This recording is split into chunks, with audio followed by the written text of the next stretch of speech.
commencé à arrêter les jeunes gens même dans la venir. Toi, on a irrité. Oh, ouais. On arrête les jeunes gens même dans la venir. Au moment où ils ne sont pas, on va venir à Koulouna. Ça, on a des défaillances autour. Ils ont un cadre de la police, ils ont un cadre de service de sécurité. Il y a trop de défaillances. Vous comprenez? Nous avons une opération. Pour changer la opération, nous avons une panthère noire.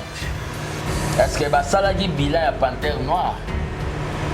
Si vous avez un rapport qui est simité na boye, mbongo ebimaki boye, mbongo tosalela ki boye, mbongo etikali boye. Donc chaque ministre akoyaka na opération ndogo. Ngabe fisi ngo na konango ma VPM na oya na opération na ngao ba bengi filet. Makambu ya peine de mort wana na bisali parenthèse. Esukaka ate na ba petit peuple. Ba fongola rubrique même pour les criminels économiques, il faut baser na peine de mort. So ba fongola ngo ba doit bando bango ibambo mwa leta. Makambo ezami na niveau ya ba grossiste biloko ekiti. Na niveau ya ba détaillant biloko ekiti te. Ils a problème ya o ba demi autorité de l'État. Le ministre de l'économie, professeur de son État, de l'économie, attendez Sarabat, ba macroéconomique, ba Ouada, na Louvanio, na commune inspirée. À ça, la Makamboyo, y attendez Sarabat. Pétoyo, quand il y a une idéologie, la bancalisation, il y a une idéologie. C'est pas Matata Pone. Et Azala, professeur Matata Pone. Zéro sanction pour le Rwanda. Et puis, on a encore renouvelé une année de plus pour la MONUSCO à l'est du pays. Makambo Nations Unies, ils ne peuvent rien dire parce que les Américains sont dans des mines. Makambo na ya o ba ministre Bissaro. To yebi mamba député ba o ma osala. Ba ya ba ministre na idée que ministre pesa ba ngombo. Pas ba retirer morceau. Vous comprenez? So tali Willy Michiki a comment créer ba makambuka na kati ya parlement na kinana oti na sukati. Ata député mo boye ba projet pe ba morceau inachevé pe ba point de vue inachevé. Achana ngoyi. Abete biso toza pour la révision té. Toza pour le changement de la constitution. Quand on veut faire les omelettes, on casse les œufs. Toza pour le changement de la constitution. Intention na bino boza nango eza te que bo changer constitution pour botika la pouvoir libéra. Parce que IDPS esprit d'équipe, les gens vont là-bas, ils échouent, les états le monde vont là-bas, bah oui bah bon, il y a corona, tokebo et batimsu bah incapable. Non, ça va pas passer. Et le konini yazo sa na minito. Un gouverneur a dit que Mboulou est sala. Mboulou est d'abord maman maraîcher, ballon et son marque pilote to message depuis mon bout tout là bandunda. Il y a les gars en c'est-à-dire quoi? Il n'y a pas de azana politique. Donc dans Zawana, Daniel Bumba, il doit quitter avant que les choses aient quitté. Puis dans autres ça va combattre IDPS. Kinshasa est la capitale. Capitale est un miroir à Congo. Si nous échouons avec Daniel Bumba ici, ça va affecter Congo Mobimba. Vous comprenez? C'est que Daniel Bumba doit dégager. Mot d'ordre est parti que Azatike gagne na biso. Bon mot d'ordre parti et bagité que mutu azotinda ne bonga wana. Il avait un programme, comme on a dit, sur la Chine. Il y avait un programme qui n'est pas bon. J'avais lu le programme. Et quand je lis le programme, je dis, conformément à la Bamboka Missou, programme j'avais opté pour le programme. Mais avant Nathalie, le gouverneur en question, là je cite Daniel Bumba. Navandi Nathalie n'a senti dose ya théorie et pas naïe et l'équébé. Naïe Nathalie lisusu, maladie du sommeil et l'équébé. Nanga pika pendi. Comparer n'est pas raison. Pour bango bamona afidèle yaka, vous comprendre hein? Bazo voulait que bango pe ba oyaka Kinshasa. C'est pour ça que je profite encore pour confirmer réitérer maloba qui o ba ka teke ngai na se Augustin Kabila to banga. To banga te. To lo bomoni rébellion na lokola mindele ba garder ba Nations Unies otangenga ba Congo. Lokola ba mindele ba obeta okara. Ce qui rébellion a persisté et avancé et puis si menace n'a pouvoir légitime au biso tozoa, nous allons distribuer les armes au peuple. Nazongeni yango bakata dans lobby nous allons distribuer les armes au peuple. C'est que vous allez en avoir armes. Au moni Mokonzambo, le commandant suprême des armées va distribuer les armes au peuple. Tout ça là-haut avec article 64. Le gouvernement avait fait ses boulots. M23 a mis l'ongoli na Maramouya Nairobi comme si Aza Unita, comme si Aza quel genre de rébellion. Ok, ils ont une sale rébellion. Rwanda nde azobunda. Vous comprenez? Une sale rébellion au Rwanda nde azobunda là tinde poso. Et le président de la République à ce moment ne mâche pas les mots. Hein? Donc, Bako Karoussa la déclaration de guerre. Parce que quand ils font une déclaration de guerre, et dès que Makamouane est côté en musique et côté en application, même les ancêtres, même Obabengi, Bakisimbi, même Bakoko, vous comprenez? Bakoye Baki Mboka et côté n'état pas guerre. Si nous ne faisons pas cette guerre, nous deviendrons les esclaves du Rwanda. Batou sont en train de dire des histoires au moment où il faut aux Alaïni. Est-ce que vous avez déjà vu des chants de déclaration locaux à Bissau en Ukraine, là où il y a guerre? Non. Tout le monde est fixé vis-à-vis de la guerre au Russie. Mais ici, vous sentez, il y a des gens qui passent au Kutumbako Zatana Malobate comme les Olivier Kamitatu. Oh papa, bah moi Tekaka, Ndaku Soki dans le Japon, bah tout dans la conférence nationale, ils passent pour dire des balivernes. Vous sentez des jeunes gens comme les Presse Pengé, les Nico Malengela, vous sentez des jeunes gens qui sont venus aujourd'hui dépotisser le Nouveau Testament comme des Alain Bolonja, passer dire que nous avec quelqu'un qui porte des salopotes jaunes là aussi, honorables là, passer dire des histoires. C'est pour cela. Biso na momo tozoloba makambu oyo ya guerre ya est. Vous comprenez? Ça demande qu'on puisse prendre des décisions courageuses. Qu'on puisse prendre des décisions courageuses, qu'on puisse laisser ma distraction sur le plan d'État. Qu'on crée des lignées budgétaires spécifiques et spéciales pour la guerre. On doit finir.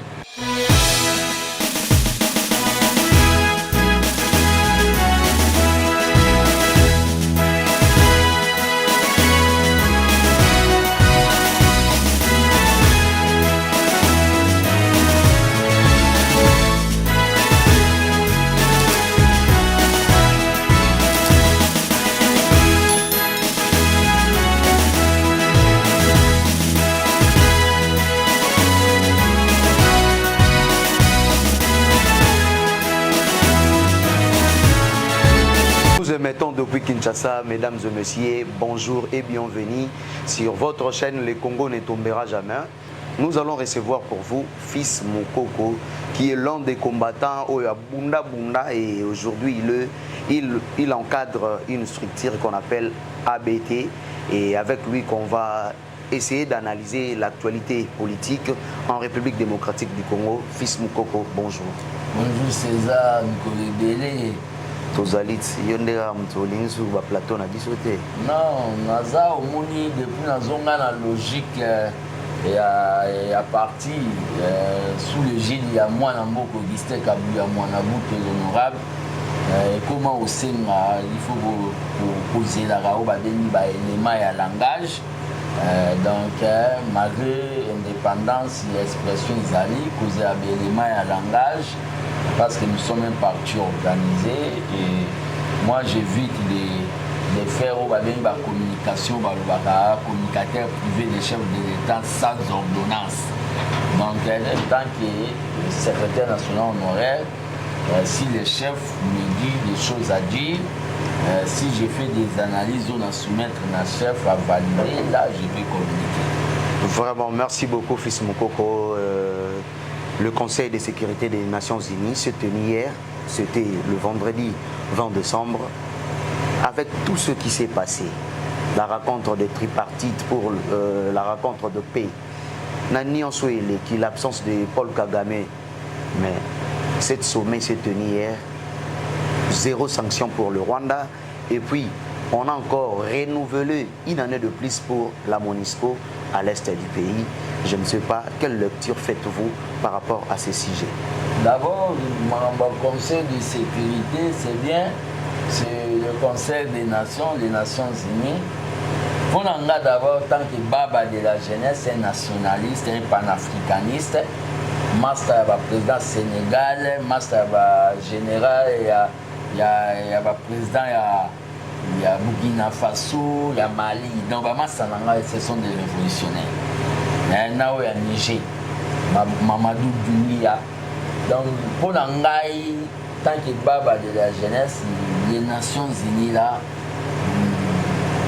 ils ont na poité ceux qui ils ont poité ceux qui va américains va passer en poité.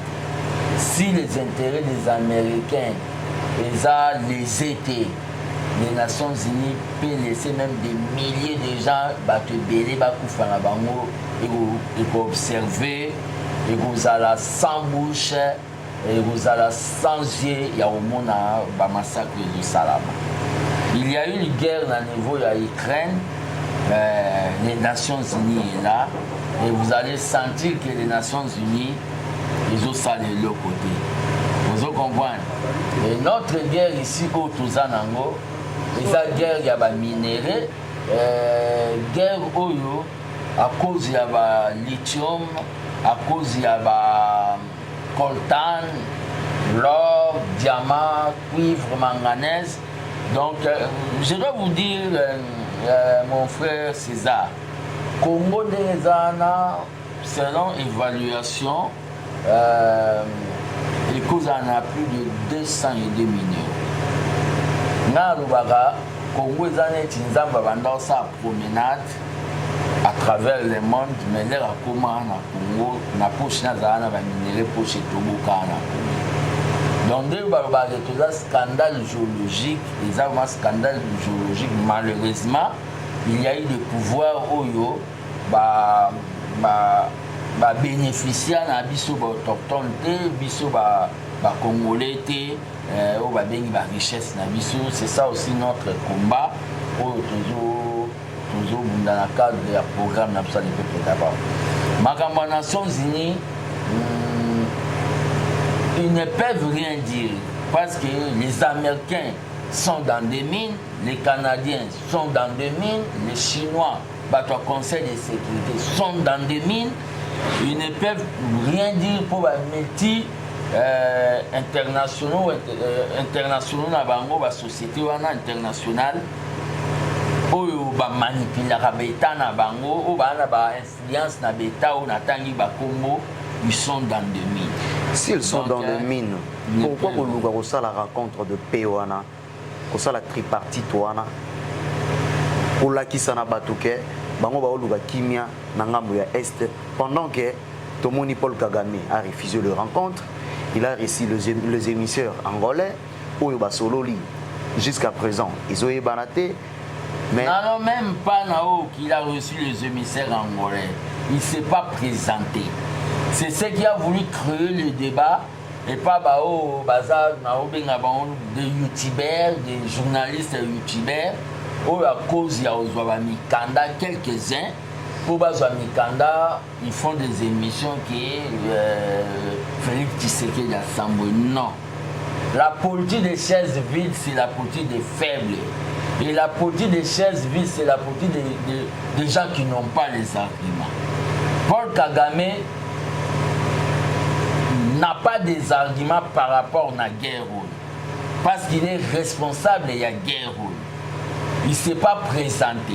Et le président de la République, Félix Tshisekedi, dont je salue sa diplomatie, les autres, Paul Kagame contre le mur. C'est-à-dire, ils ont amené, démontrer dans l'opinion nationale et internationale que nous sommes pour la paix.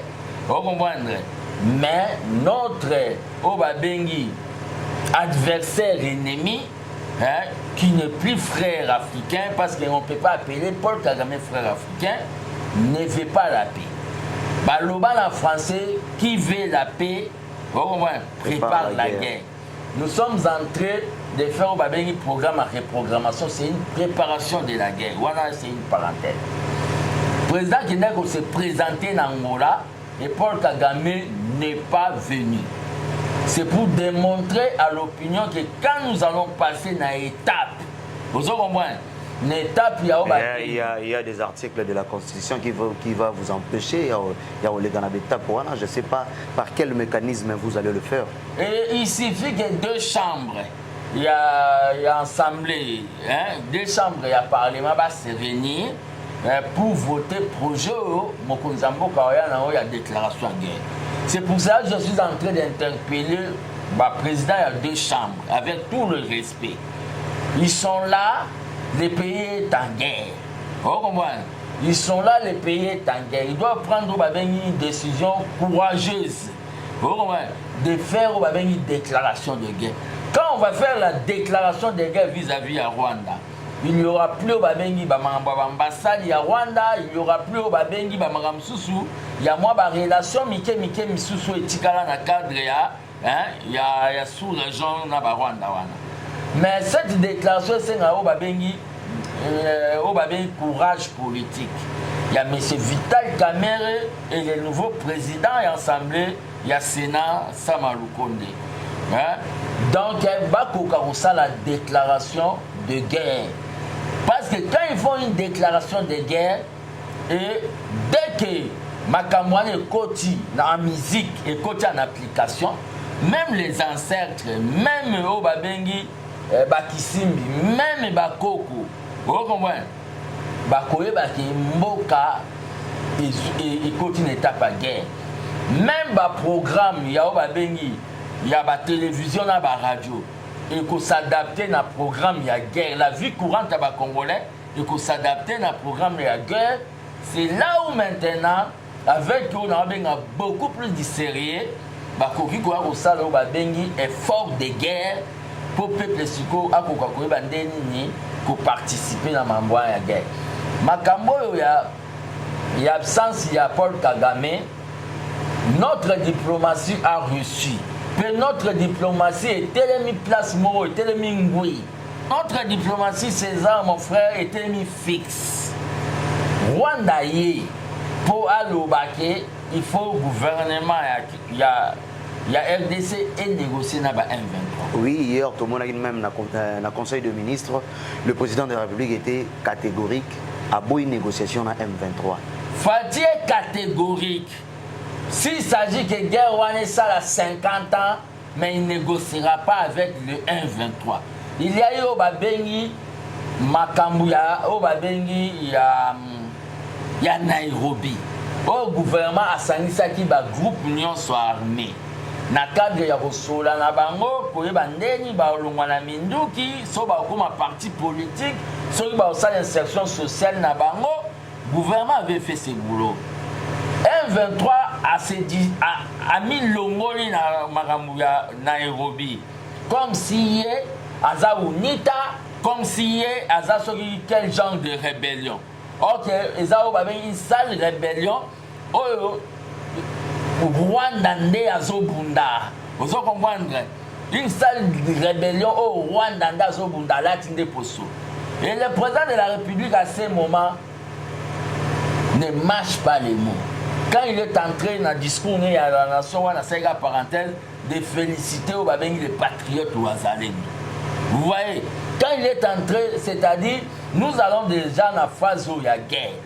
Toké dans le Rwanda, c'était pour marquer présence dans l'Abisso. Toye baki ke Kagame Koyate. oyo azolinga asalaki ayambi bémissaire ya Luanda. D'abord il veut tromper l'opinion. Mais personnellement, tant que Baba de la jeunesse, tu serais dans le Nouveau Testament, on peut respecter les négociations quand il y a seulement équilibre des forces sur les apparemment, son absence, c'est ça la vie nos pères. Hein? Non, les autres, ça la perte. Les autres, ça la perte. Si on la perte, on allait accepter la proposition de 1.23 Aya. Il n'y aura pas de négociation avec les terroristes à 1.23. Vous comprenez? Il n'y aura pas de négociation. Pour cela, même les États-Unis, terroristes, État islamique. Mais quand ils voient qu'il y a un groupe terroriste, ils ont l'église. 1.23 tue dans des églises.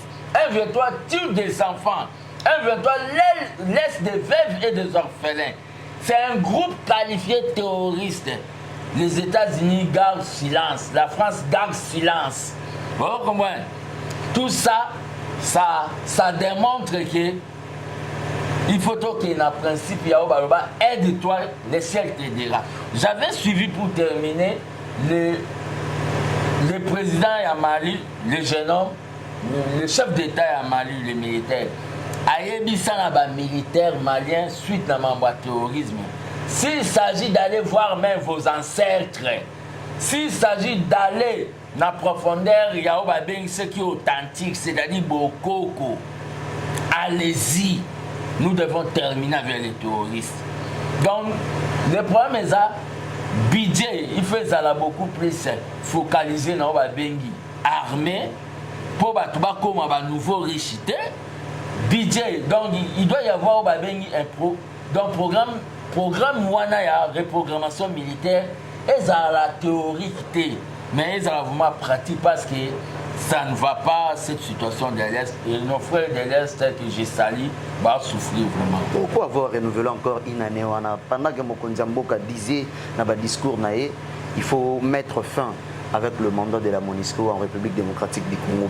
Pourquoi encore renouveler? Complicité à la communauté internationale. Complicité à la communauté internationale. C'est là où je suis entré tant que citoyen. Malgré que je suis de la mouvance présidentielle, j'interpelle le gouvernement. Na Tchadawa, le fils d'Idriss Déby, a bénissa ministre des Affaires étrangères et à France, à Yeboye. Il y a sur la développement et la coopération. A PC lettre à Obi, Bozana Oba Bengi préavis Bolongwa, base militaire na Mekini. Pendant l'obia etikali bongo. Vous comprenez? Soto ke na ba mboke belé, ba Niger, ba pays Sahel, ba Burkina Faso, ba Mali. Ba base militaire ezate. Toke pas dema sananga o ba zubu kozi na Sénégal. Vous comprenez? Sonko na son frère qui l'a parrainé. Vous comprenez? Soke kuna base ya France ezolongwa. Vous comprenez? Na minute oyo le gouvernement peut prendre une décision contradictoire dans les Nations Unies. Vous comprenez? C'est là où je suis en train de le gouvernement. Na minute biso tout ba Congolais suite na mamba est tous en bébé. Nous sommes comme des morts. Un mort n'a pas peur de la mort ou de pourrir. Vous comprenez? Et bembeba kopolate. Nous sommes comme des morts. Mais les Congolais, il y a une division inutile. Mais le pays est attaqué. Au lieu que nous soyons unis, les gens par haine, il y a tribalisme. Les gens par haine, sur une personne de Félix Tshisekedi. Les gens par haine, le roi Bazouaka, pouvoir d'État, fonction publique, qui est Batou sont en train de dire des histoires au moment où il faut aux Alaïni.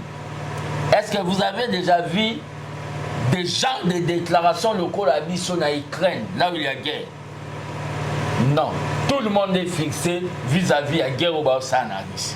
Mais ici, vous sentez, il y a des gens qui passent au Kutumbako Zatana Malobate comme les Olivier Kamitatu, au papa Bama Tekaka, Ndaku Soki dans le Japon, tourner la conférence nationale, ils passent pour dire des balivernes.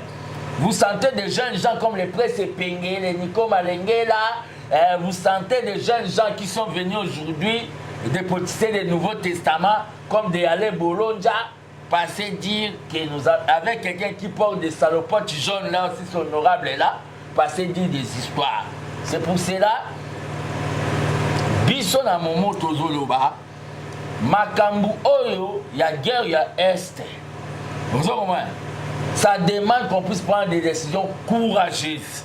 Qu'on puisse prendre des décisions courageuses, qu'on puisse laisser la distraction sur le plan d'État.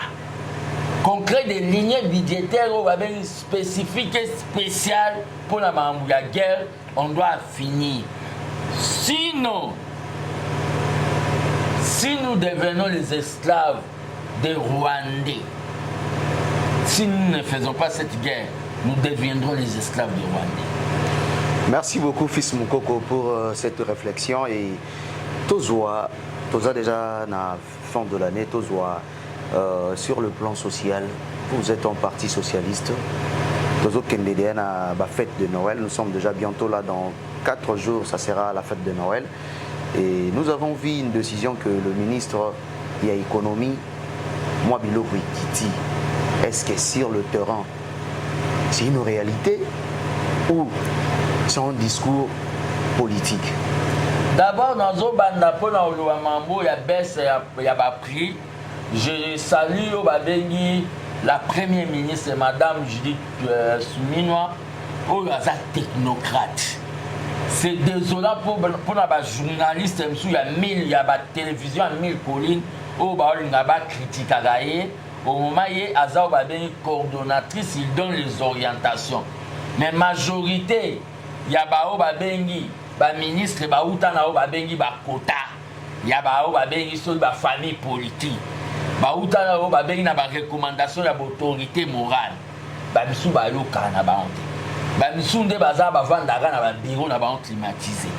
C'est pour ça que dans le gouvernement, j'ai dit il y a des ministres qui ont besoin d'exceller. Doudou Fouamba, je regrette au effort que Barnabé Mouakadi, il y a des GI, a manipulé quelques communicateurs qui ne savent même pas communiquer. Na idée que Babandole Kabalo Baba Sal Benson. Il y a des ministres qui ont besoin d'exceller, Guilherme Niembo, il y a des ministres, Didier Moudimbo, Teddy Luambo, au niveau national, il est en train de chercher, et tant d'autres, Didier Luambo consort, Didier Moudimbo. Mais pour la Makambo et Tali baisse, il y a Babiloko. Les ministres de l'économie que je viens, moi c'est Fils Moukoko, lui c'est Daniel Moukoko Samba. Moi je suis du Kassa et lui il est du Congo central, mais nous sommes tous les Congolais.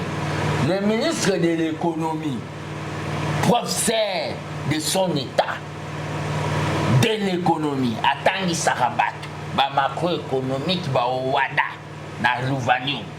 Na colline inspirée. Asalela makambo oyo yatangisa bato. Petoyoka ke yenda yana ba idéologie ya ba bancalisation, yenda yana ba idéologie. C'est pas Matata Ponyo. Te azala professeur Matata Ponyo. Yenda banda ko sa lera longo ilala pour yenda za kolonzo ko kusam. Mais na minute ba tché ayebaki il ne fait pas la science là-bas, c'est la politique. Là-bas, c'est la politique. La politique, c'est une science. Bon, ouais. La politique précède les droits.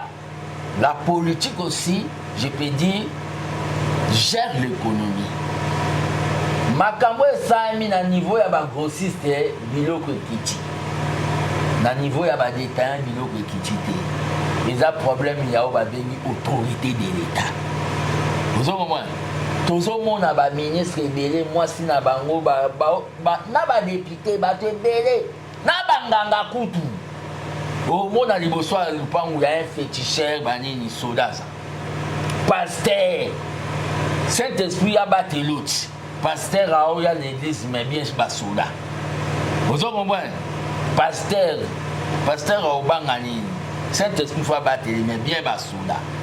basodo baza par-ci par-là na babiloko ya baindien basociété ya bagardinage eza pourquoi pas kozwa bango kosala oyo babengi brigade économique ozokomwana parce que bato na mboko bana na kitetitesi brigade économique oyo babando kitana ba marché. Toi tu penses vraiment que bato na brigade économique wana eza te ou balandela ba ben inspecteur baza on doit ba au moni oza na raison mon frère na comment nyonso eza mais ba redynamiser ba bengi ba inspecteur ya économie ba redynamiser mais ba sala ba bengi brigade économique na moto asika na mai asika pour essayer de voir parce que na mboko je peux vous dire mon frère Moutakoma na liberté ya WhatsApp. Moi j'ai été en exil à Brazzaville pendant 5 ans.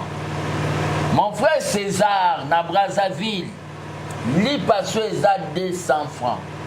Sauter en mode 200 pattes, c'est-à-dire 205 francs mouton sombate. Pe na oyebiso na niveau ya Brazzaville, gram ya lipa et yebani pas l'état. Ngana mona batumba plus de 5000 peines à boulangerie mobo na poto pour basala qui m'a pas na grammage assez. 5000 peines on a brûlé ça et pas d'argent économique. Mais toza kaka le loco président Outiko sala oyo. Pepsi. Je dois vous dire déjà la minute au présent salaire il allait sur 500 millilitres. Et combien mon kier? Bah sali déjà 400 millilitres. Bah, dès que le président Pessi mon Congo, bah frapper déjà peuple. Bah le mot est 100 millilitres, mais bah ticket on a pris à 1000 francs. Escroquerie d'État. Escroquerie d'État. Nazuka Kayanini. Ce sont des choses aux ça bah service il y a bah OCC Zali. Bah biloko ebele Zali. Biloko ça ne fonctionne pas pourquoi? Donc il m'a camboué ko zonga na on ndenge ya normal. Mesure bazwa que ça mesure ba bengi sanitaire. Les mesures moko salvatrice pour la peuple. Mais les gens bazana ba ba mauvaise intention, on doit instaurer l'autorité de l'État et ça va réussir. Merci beaucoup, on doit instaurer l'autorité de l'État pour réussir. Fils Moukoko, tout le monde a déjà car dans le milieu social là. Tout le monde a opération d'Obo et Bandaki. Ça fait un temps. Avec de Koulouna, insécurité totale dans la ville à Kinshasa. Et maintenant, comme on a moins stabilité comme au quota. Hier, on a assisté à un procès, ils allaient na commune à Kisansu. Mais à notre grande surprise, tant il y avait 6 détenus au Bazalaki absents. Est-ce que l'opération d'Oboana et Zanabatu, Oyo Bazo Landela, Banawana à la lettre? Le problème qu'il y a, c'est quoi? Le ministère public est allé. Et à part ça, il y a des défaillances autour. Il y a la police, il y a le service de sécurité. Il y a trop de défaillances. Vous comprenez? Nous avons une opération. Pour changer le combat d'opération, il y a une panthère noire. Est-ce que ça a un bilan de panthère noire? Bah pesibiso rapport que simbité na boye mbongo ebimaki boye mbongo to salelaki boye mbongo etikali boye. Donc chaque ministre akoyaka na opération ndobo ngape fils ngo na kono comme VPM na oya na opération na ngao ba bengi filet. Vous comprenez? Donc chaque ministre akoyaka na opération na mon opération ndobo. Mais il faut y aller na ba bengi ba norme, c'est-à-dire on ne doit pas, pour le marketing audiovisuel, commencer à arrêter les jeunes gens même dans la venir. Toi, on a irrité. Oh, ouais. On arrête les jeunes gens même dans la venir. Au moment où ils ne sont pas au Babeni Bakuluna. Pour dénicher les pétrole, il y a des machettes. Je te dis, tu comité à niveau mobile, Bakuluna va informatiser le réseau. Ba fongola ba ba bengi ba groupe WhatsApp. César. To bundana 10 heures. Ndeza ba opesa date. Ba pesi date ba bunda ba kuna ba groupe WhatsApp. Le problème qu'il y a c'est quoi? Makamwana ya délinquant juvénile Kuluna nga nazobela yango lelo Haïti eza ingouvernable à cause ya bakuluna makambo wana oyo ya bakuluna wana il suffit ya koadopte oyo babengi kovalorize nano babengi bachef du quartier koadopte oyo babengi koinstaurer système moko na baquartier okomwene mpe na baveni bachef d'avenir mpe koinstaurer oyo babengi système de 10 maisons 1, 2, 3, 4, 5, 6, 7, 8, 9, 10 chef il y a 10 maisons ça permettra na l'état ya koyeba ke na espace ya première maison 10e maison il y a autant de gens au bavandaka ils ont reçu tel visiteur comportement ya bana batindango pas chef avenir chef avenir atindi pas chef à localité il y a possibilité ya osa makambo wana pona ko arrêter ba biloko yani on est en train de ramasser ba n'importe qui pe montant yango soki kendaka na banque toyebi te ezaka ba 300 000 ba commando ba na opération ba patrouille bato ba tinda bango ke yo sala patrouille na zone ouest est to sud to nord ba oyebisa bango il faut elanga par exemple 20 têtes donc il doit arrêter 20 personnes abeti da calcul 300 000 fois 20 ça fait déjà autant ba parents ba rediscuter na ba 150 000 c'est pas ça peuple aza bilangate je salue cette opération et je suis aussi en train de saluer au babengi ke ba criminel que ça soit ba kuluna balanda ba procédure normale soki kuluna bomi mutu il faut ba bomai na ba procédure normal à l'état droit de l'homme et Rolanda Bino na Simba. Dans la Bible, quand on tue les gens, les droits de l'homme ne viennent pas. Dans la Bible, n'a pas procédure normale. Oyo l'état tue. Pe nazoloba yango makambu ya peine de mort wana na bisali parenthèse et soukara ate na ba petit peuple.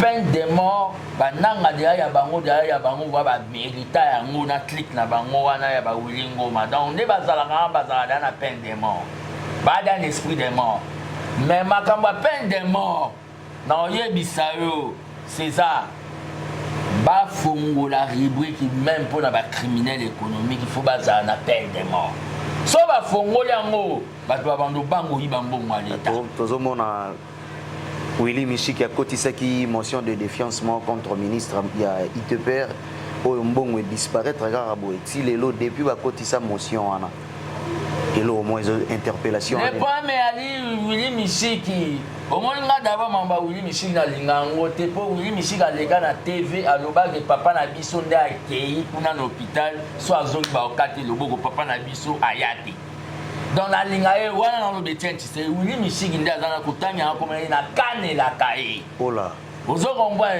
je wana mkola omona ye bato moi vraiment que moi muka beti mukolo palo amakana père na biso le premier zana minito na oyebiso makamwana ya o babeni ministre Gisaro to yebi mamba député ba o sala Baya baningisi ministre na idée que ministre a payé sa bango pas ba retirer mention o comprendre so tali Willy Michik a comment ko créer ba makambuka na kati ya parlement na kindana oti na sukati ata député mo boye ba projet pe ba mention inachevé pe ba point de vue inachevé atana ngoy mbongo wana ezalaki destiné pour tonga banzela mais aujourd'hui nous avons un sérieux problème na ville à Kinshasa mbula soki beti totambola nayo omona ke ça ne va pas wana to lobela mbongo ya lai est destiné ba tonga banzela il doit y avoir audit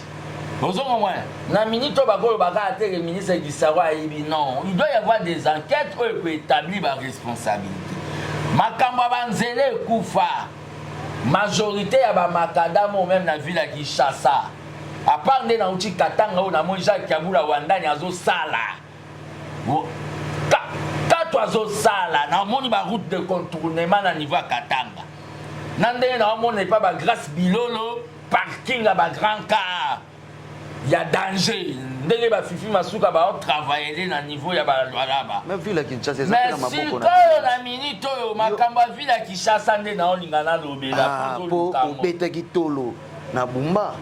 Mais aujourd'hui omoni sikoyo elo esani makamba vila Kinshasa oyo so tali majorité ba route eza obeja chikaki. Même place ngana vandaka na matete place ilité wata oya obeta po eza Congo. Ngana mwana matete petit frère Dingwe moto na ngenge petit frère Siboliti. Sikoyo master na ngenge ilité wata na ba oya obeta awa. Muto akangele porte azate to zala wana parenthèse. Ne pas mais ali awa bien ba force du progrès. Mission présidentielle. Moi on a bien matete bosundoli. Les musique dépend de l'oreille. Musique, belle musique, intelligente, musique est dépendant de l'oreille.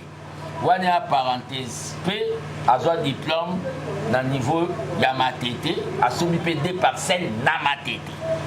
Donc, il y a un moment où on a son importance. Je ne fais pas de polémique, musique.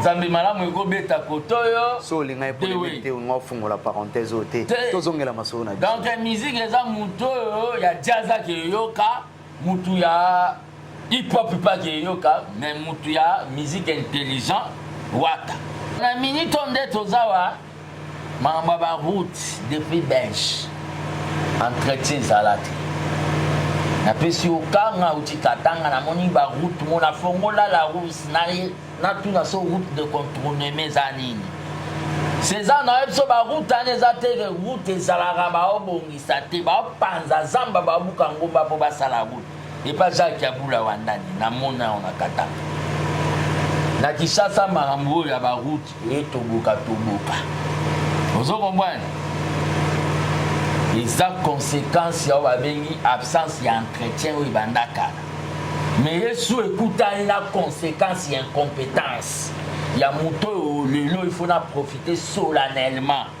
pour la salle campagne n'était pas azabo vous comprenez la salle campagne sur base ya babengi c'était un mot d'ordre ya parti que azatike gagnant na biso mot d'ordre parti yebaki te ke moto azotinda ne bonga wana. Il avait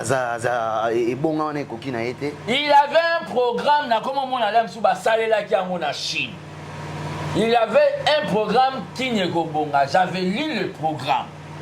Et quand je lis le programme, je dis, conformément à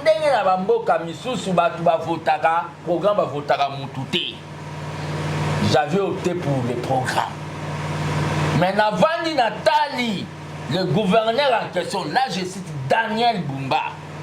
Navandi Nathalie n'a senti dose ya théorie et pas naïe et l'équébé.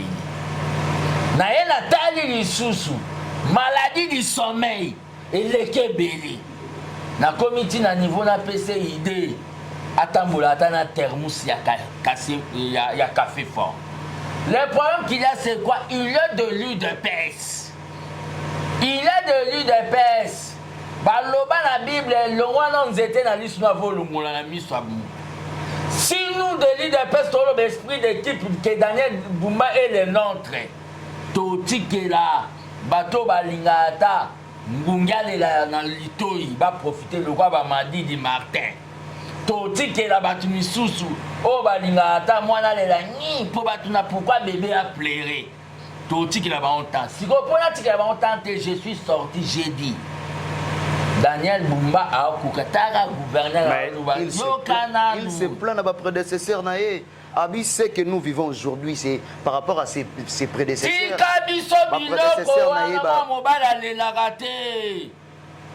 Je comme Mulumba Kota en intérim, Yao Babengi vient en Argentine, la bonne guérison place à ça.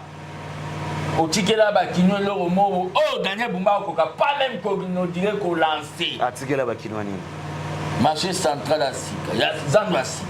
Et comme presque, la qui s'abisso de ceci là. Mais là, on a tout salélité, tout le bel logo. C'est là, na bisso, ce qu'on y a bâti, oh, qu'on a pas même que. Ce qu'on Daniel Bumba, ouais, Daniel Bumba, Aza, arrive à place au Simbati. Vous comprenez? Daniel Bumba, au moins, pendant l'air, dans le baboyoko, na olobake bakata batindele mais soka meki kaka zela na yebisa yo parti bozo aider zela.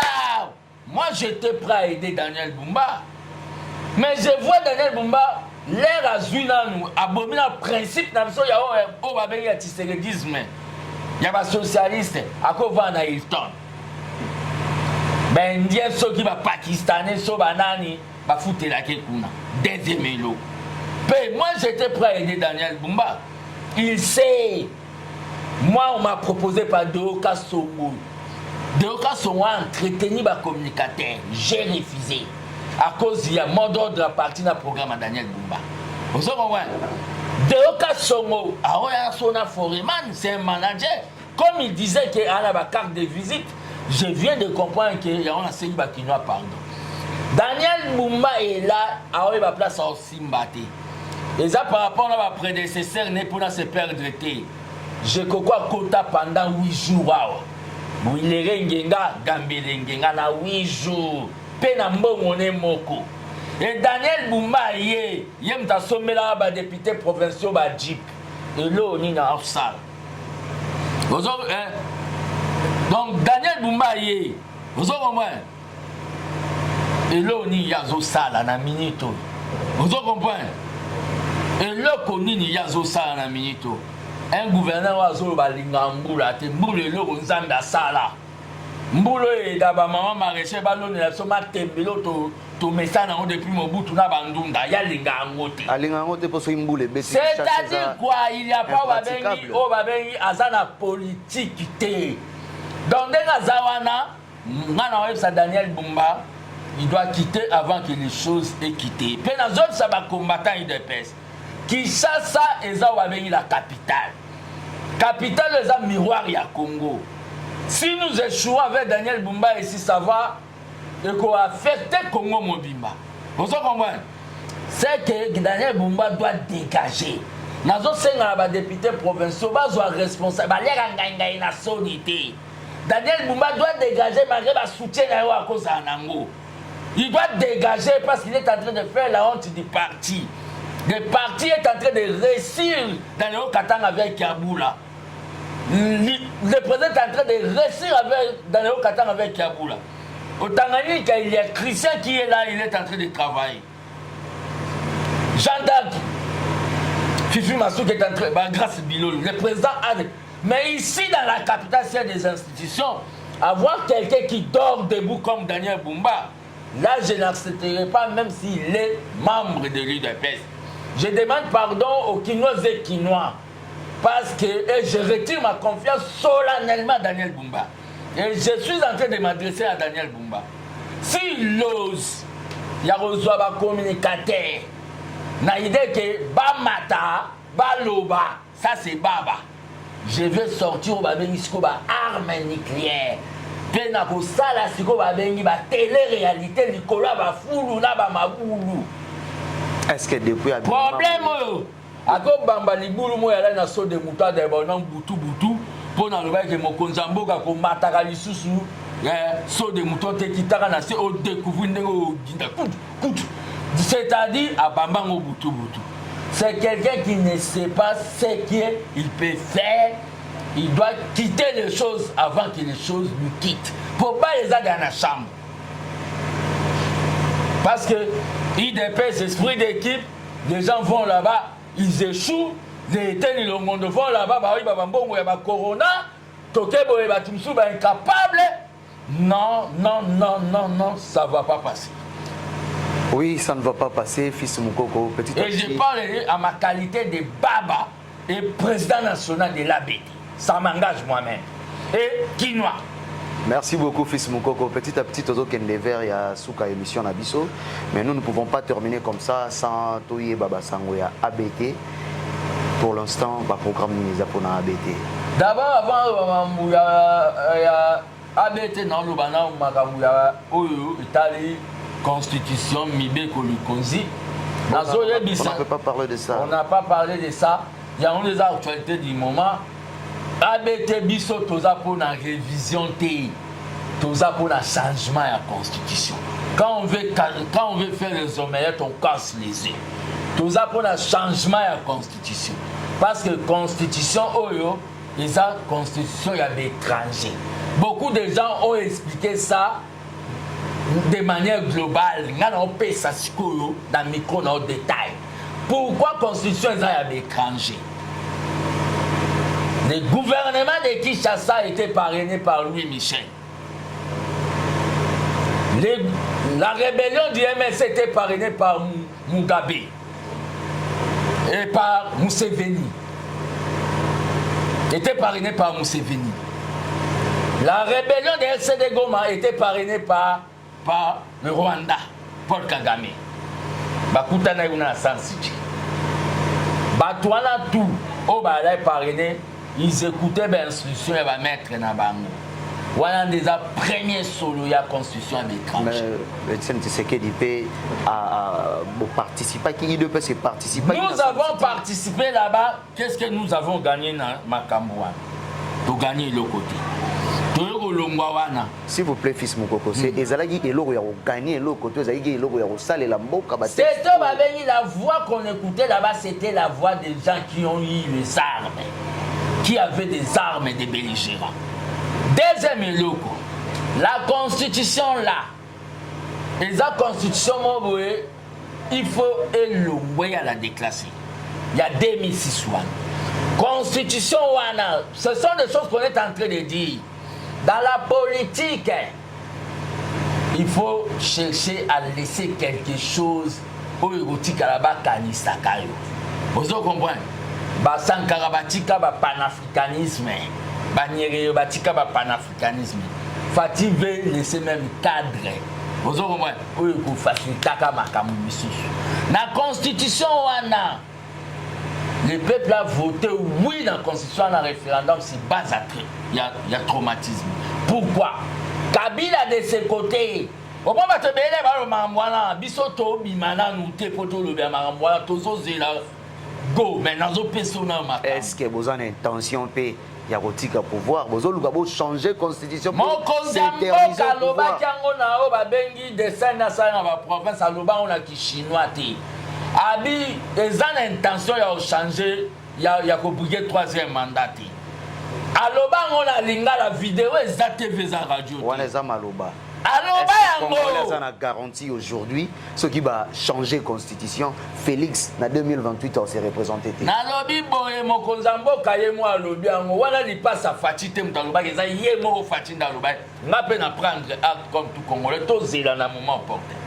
Na moment où bato ba vota oui poto zo 30 minutes comme aussi.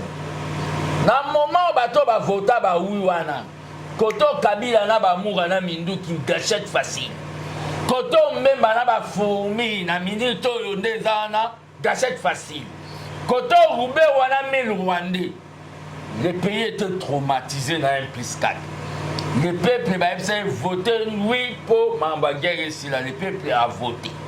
Troisième éloko ya constitution illégitime wana. Bato ba sala na constitution na Kabila et moi zo bukozana ndengo toyebi. Parlement, c'est ça, il y a présent Parlement, il y a présent Sénat, il y a maka. Maintenant, on a pas gouvernement pouvoir, il y a arrangement, il y a bango basala. Il a fait des omissions à l'équipe. Il a dit ça. Bayebise ko zo timbola mabulu yo za individu ko bando timbola ba minerete akotomboka. Ok ngana yeba te ke nyanga nanga la mutu pa ou na ba mine. Vous comprenez? Nanga pika pendi. Comparer n'est pas raison. Po bango ba mona afdele yaka, vous comprenez? Bazo boule ke bango pe ba oyaka tikishasa. C'est pour ça que je profite encore pour confirmer, réitérer maloba qui o ba ka ke ngai na se jogi se kabuya to banga. To banga te. To lo bomoni rébellion na lokola mindele ba garder ba Nations Unies otangenga ba Congo. Lokola ba mindele ba obeta okara. Ce qui rébellion a persisté et avancé et puis si menace na pouvoir légitime au biso tozoa, nous allons distribuer les armes au peuple. Nazongeli yango bakata Dans le lobby, nous allons distribuer les armes au peuple. C'est que vous allez en avoir armes. Au Moni Mokonzambok, le commandant suprême des armées va distribuer les armes au peuple. Tout ça là-haut avec l'article 64. Parce que il a ce pouvoir-là. La guerre là. Au Moni guerre, il y a des paroles prophétiques que l'Obama n'a beaucoup. Moussa Lobaka, la guerre sera longue et populaire. Populaire, c'est-à-dire quoi? Distribuer les armes. Et ça terminera là où elle est venue. Ouais, ça va faire beaucoup plus de dégâts. Oui, mais moment où l'Obama Marambo, après. C'est que intention na bino bozanango et ça que vous changer constitution pour botika la pouvoir libérer. Il y a certains combattants qui disent déjà que non. Tu m'as parlé de Nanga 29 ans, 32 ans. Au Moni, moi je parle non. Toko Mesana. Toi tu crois que fils Mouko Dene Nazaboué na pema pebo na projet de société Théo Nazelake Félix Assa non ya enga pe na kota na ça. J'ai tout un projet de société na Kumango Ndambu oyo kombo lango Congo Eldorado, Congo pays merveilleux. On a pe na présenter na ba Congolais, na présenter na parti ba valider na présenter na ba Congolais pour na koma o ba bengi pe candidat. Ngape na ça na idée que na kota wana na mona pe deuxième o ba bengi président honoraire. Na kota wana le premier ali na minito nous makambu oyo batu ba oloba o moni guerre wana quand on déclarera au Babengi état de